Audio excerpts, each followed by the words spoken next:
Understanding Be the Devil to Pay, an English idiom explained. Hello, language enthusiasts. Today, we're diving into the fascinating world of English idioms. Specifically, we'll unravel the meaning behind the phrase, be the devil to pay. Idioms are a crucial part of mastering any language, adding color and depth to our conversations. So, let's explore what this intriguing expression means and how you can use it in your everyday English.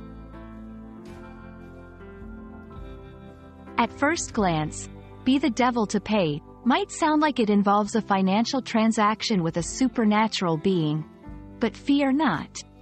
This idiom actually has nothing to do with money or the devil in a literal sense. Instead, it's used to indicate that there will be severe consequences or trouble as a result of an action or situation.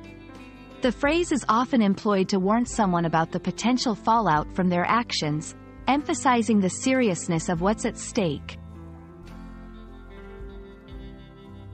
To truly appreciate an idiom, it helps to know where it comes from.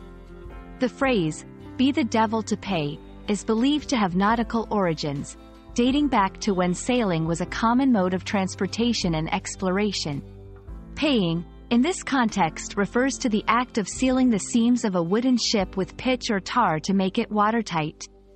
The devil was the name of the widest seam on the ship's deck.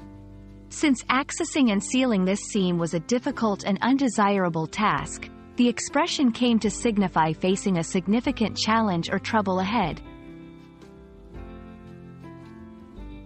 Now that you know what it means and where it comes from, let's talk about how to use be the devil to pay in conversation.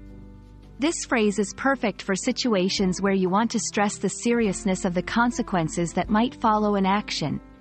For example, if you skip doing your part of the project, there'll be the devil to pay when the deadline comes. She's going to find out you lied, and then there'll be the devil to pay. It's a way to highlight the gravity of a situation, making it clear that the outcomes could be dire. Congratulations! You've just added be the devil to pay to your English idiom arsenal. Remember, using idioms like this one can help you sound more like a native speaker and enrich your conversations. We hope this exploration into the phrase has been enlightening and that you'll feel confident using it in your own English journey. Until next time, keep learning and expanding your linguistic horizons.